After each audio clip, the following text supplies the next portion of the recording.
که دریم نړیوال جنگ کې زموږ د حکمرانانو د غلطې پالیسۍ په نتیجه کې قوم وردن نشو نو پښتانه خو د 45 سال نه 45 کاله راسې تباه کېږي. دا به چې کوم دی یو داسې تباهي وي چې بیا ممکن ده چې د مزاحمت دپاره هم څوک نه میلاویږي او دا دهشتګردي دلته به ایسارېږي نه. دا پالیسي چې څوک جوړوي ممکن ده چې د دی نام و نشان بیا ني. نو که دا هر یو سړی ټوپک کلي او مونږ ولي نو دلته خو به 2 کسان هم پاتې نشي. خیبر پښتونخوا کې خو داسې یو لار نشته چې بنده نه ده. نو که بنو کې یو لار بنده ده او یو موټرسایکل د روان دی نو څه قیامت خو نه دی که نه. څه مطلب چې داسې ګینې ته د یو موټرسایکل د دومره ویرېدې چې ته پرې ډز کړې. خدای ته دې وګوري پښتون بیلټ تباه و برباد شو. مونږ غرق شو. زمونږ سکولونه تباه شو. زمونږ جوماتونه تباه شو. قوم تباه شو. ګوره د ټول نه غټه خبره دا ده چې د مهاجرو بین الاقوامي قوانین دي دا نه د صوبایي حکومت په خوښه دی او دا د مرکزي حکومت په خوښه دی. دی یو ځل پناه ورکړې ده او د پناهګزینو دپاره خپل قوانین دي. دی په قوانین د عمل وکړي که دلته چې افغان خلک رالل دا افغان لیډران نو هغوی له خو دی بنګلې ورکړې دی وله ګاډي ورکړي دی وله محافظان ورکړي دی د هغې خلکو له ټریننګ ورکړو نو اول خو هغې خلکو له سزا ورکوي که نه د خلکو به یقین راشي. مطلب افغانستان طرف نه حالات خراب دي نو دا کار کول غواړي. سیاسي پارټو ورته ویلي دي چې افغانستان سره به ته چې کوم دی د جنگ فضا نه جوړې ته به مذاکرات کړي. تا ته ټولو سټیک هولډرز دا خبره کړې ده. بسم الله الرحمن الرحیم. السلام علیکم کتونکو. کاشف عارف یم پېښور باچا خان مرکز کې موجود یم. را سره خوا کې د عوامي نیشنل پارټۍ صوبایي صدر ښاغلی میا افتخار حسین صاحب موجود دی. دې سره به خبرې اترې کوو چې کوم د صوبې چې کوم موجوده صورتحال دی خصوصا د امن امان صورتحال او بیا د صوبایي حکومت چې کومه کارکردګي ده هغې باندې به خبرې اترې کوو. میا صاحب ډېره زیاته مننه.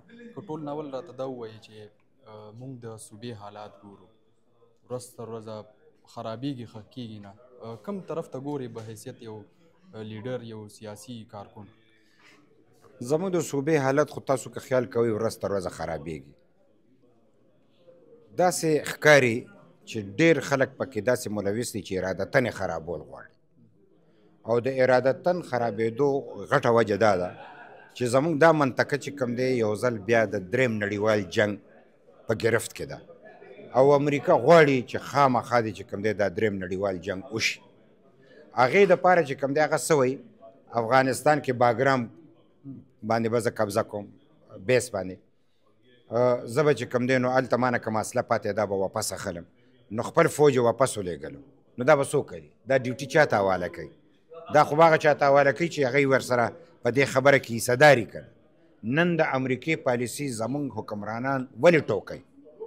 هغه یو ځل بیا چې کوم دی دې منطقه کې جنګ غواړي او د دې جنګ دپاره دا مواد تیارېږي.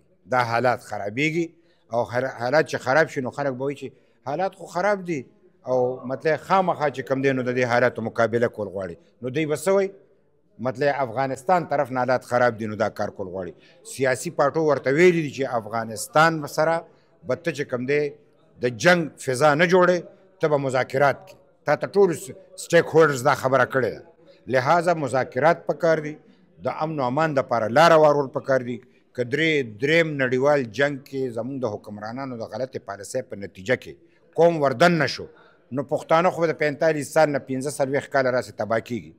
دا به چې کوم دی یو داسې تباهي وي چې بیا ممکن ده چې د مزاحمت دپاره هم څوک نه میلاویږي او دا دهشتګردي دلته به ایسارېږي نه.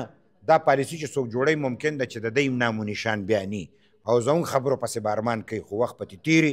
لہذا وخت دی چې مونږ غلطې پالیسۍ ختمې کړو خپلې درست پالیسۍ مخکې کړو او د بل د ملک د مفاد دپاره جنګ ته ورمنځته نه شو.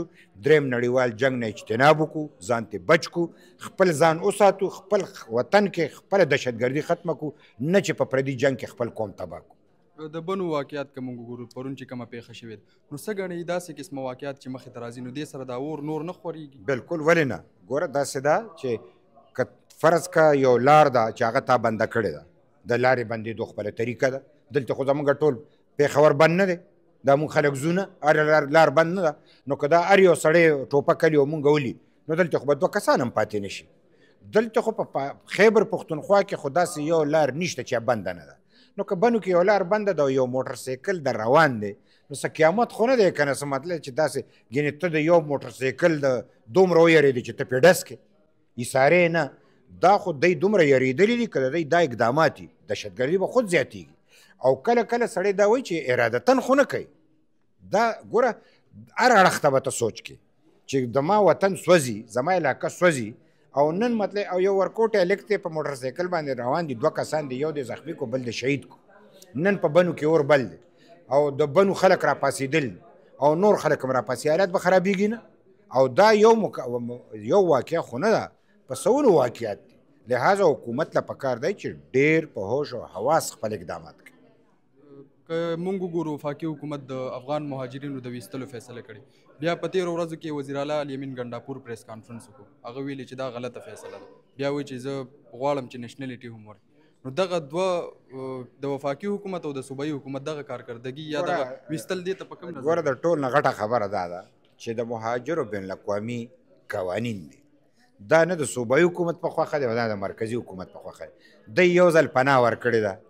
او د پناهګزینو دپاره خپل قوانین دي دی په قوانین دی عمل وکړي که دلته چې افغان خلک رالل دا افغان لیډران نو هغوی له خو دی بنګلې ورکړې دی وله ګاډي ورکړي دی وله محافظان ورکړي دی د هغې خلکو له ټریننګ ورکړو نو اول خو هغې خلکو له سزا ورکوي که نه د خلکو به یقین راشي نو ته دا څنګه کیدی شي چې نن د افغانستان هغه خلک چې تاسو ټولو دلته راغوستل او دلته وله ټریننګ ورکو او هغوی تلل او تاسو یې دا جهاد کوي نن چې کوم دی نو تاسو په دې باندې دا اختلاف لرئ یو وایي زه یې وباسم او بل وایي زه یې نه وباسم 45 سال بعد مطلب 15 کاله پس مطلب ته په دې خبره په دې کې صوبایي حکومت کردار ادا کولی نه جي نه د خپل قوانین دي ګوره د ایران کې افغان مهاجرینو دلته هلته خو دا مسله نشته دلته ولې ده دلته ځکه چې زموږ حکومت افغان مهاجر په خپله د خپلو مفاداتو دپاره په دې خبرو کې ملوث کړي دي هغوی دا خبره ورانه کړې ده دی خرابه کړې ده